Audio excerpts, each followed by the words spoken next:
हिंदुस्तान संपादकीय डिक्टेशन गति 80 शब्द प्रति मिनट। स्टार्ट होगा 5 सेकेंड बाद।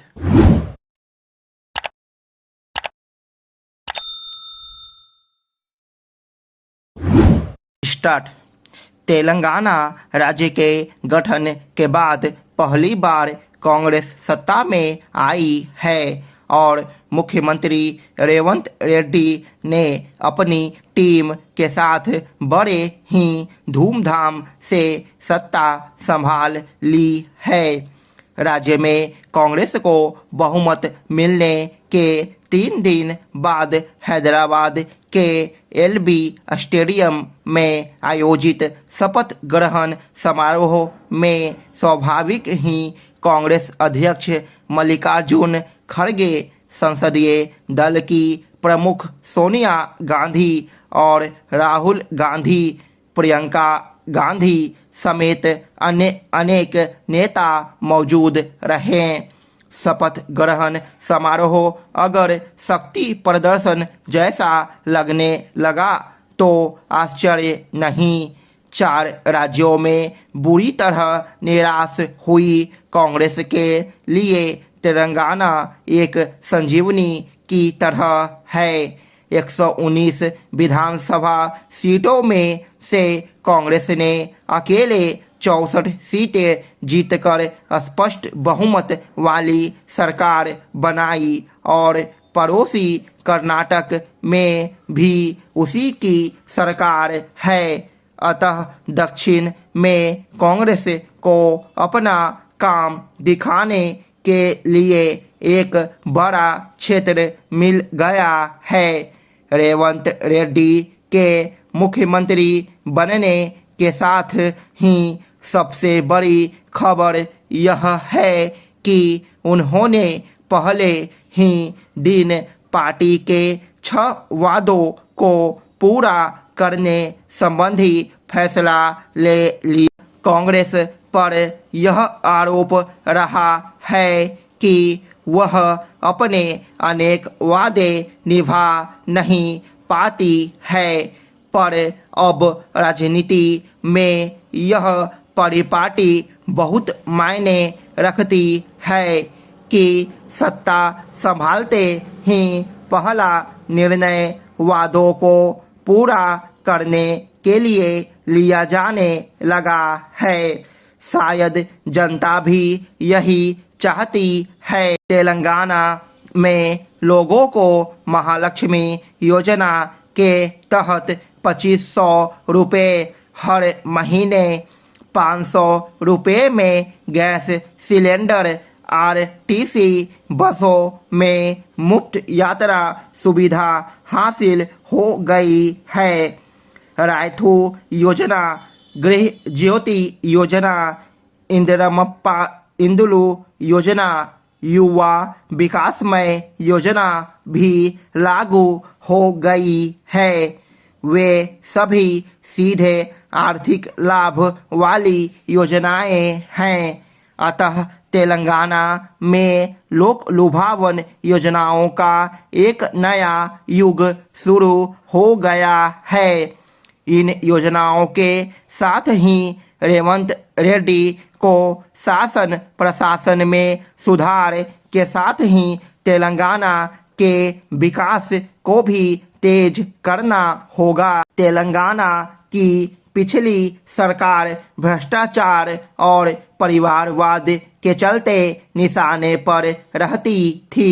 अब नए मुख्यमंत्री को इन कमियों से दूर रहना होगा। एक बात और ध्यान देने की है कि क्षेत्रीयता पर सियासी जोर के बजाय तेलंगाना को देश की मुख्यधारा से जोड़ना ज़्यादा जरूरी है। यह काम कांग्रेस अगर ढंग से करती है तो उसके लिए अच्छा होगा। नए नेतृत्व, युवा पीढ़ी और नए बदलावों के प्रति आग्रही राजनीतिक दलों का यह दौर है। कांग्रेस जगनमोहन रेड्डी के समय यह गलती कर चुकी है।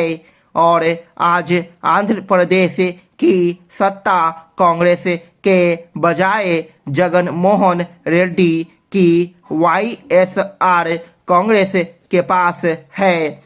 कांग्रेस को अपनी शैली ऐसी समावेशी रखनी चाहिए ताकि वह पश्चिम बंगाल और आंध्र प्रदेश की तरह अपने ही पुराने नेताओं के हाथों हाशिए पर न डाल दी जाए। दूसरी ओर गौर करने की बात है कि भाजपा का केंद्रीय नेतृत्व भविष्य की ओर देख रहा है, इसलिए मध्य प्रदेश, राजस्थान, छत्तीसगढ़ में नए मुख्यमंत्री के चयन में समय लग रहा है। कांग्रेस के पास तेलंगाना में सुलझा हुआ चेहरा था तो उसने आसानी से चुन लिया। कर्नाटक जैसी समस्या नहीं आई, पर भाजपा के लिए यह काम आसान नहीं। कर्नाटक में कांग्रेस को जितनी परेशानी हुई थी उससे कहीं ज्यादा दुविधा भाजपा को अपने तीनों राज्यों में हो सकती है। बहरहाल उधर मिजोरम को आज नया मुख्यमंत्री मिल जाएगा। पूर्व आईपीएस अधिकारी लाल दुहोमा ने तमाम बड़ी स्थापित पार्टियों के बीच से अपने लिए रास्ता बना लिया है और अब वह सबकी निगाह में है। हिंदेसिया की प्रजातंत्री सरकार के साथ डच सरकार एक लंबे अरसे से समझौते की बातचीत चला रही है। समाचार मिला है कि समझौते की ताजा वार्ता भी विफल रही है और हॉलैंड से जो कैबिनेट मिशन हिंदेसिया गया था वह खाली हाथ वापस लौट गया है। मिशन की ओर से कहा गया है कि वह अपनी सरकार से परामर्श करने वापस लौटा है और संभवतः वार्तालाप पुनः जारी करने के लिए हिंदेसिया जाएगा। यह संभावना पूरी होती है या नहीं यह तो देखने की बात है, किंतु समझौते की दीर्घकालीन चर्चा प्रजातंत्रवादियों के धीरज की कड़ी कसौटी बन रही है। प्रजातंत्री एक के बाद एक रियायतें डचों को देते जा रहे हैं, किंतु उनकी भूख शांत ही नहीं हो रही है।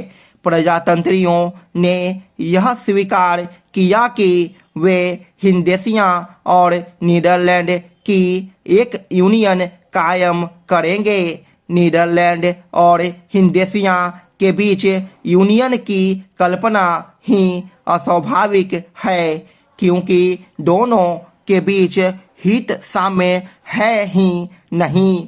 प्रजातंत्रवादियों ने दूसरी बड़ी रियायत यह स्वीकार की कि डचों द्वारा स्थापित कठपुतली प्रादेशिक सरकारों के साथ सारे हिंदेसिया के लिए एक संघ सरकार कायम करने को रजामंद हो गए। यह ऐसा ही हुआ जैसे कि ऊंट और गधे को एक गाड़ी में जोत देना। यह सब तो हुआ, किंतु अंतरिम व्यवस्था के बारे में प्रजातंत्रवादियों और डचों में मतभेद बना हुआ है। ताजा वार्तालाप अंतरिम व्यवस्था के प्रश्न पर ही भंग हुआ है।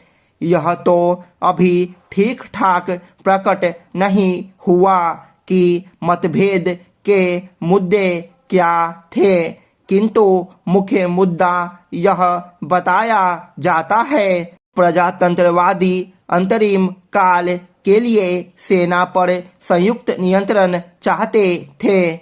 स्टॉप।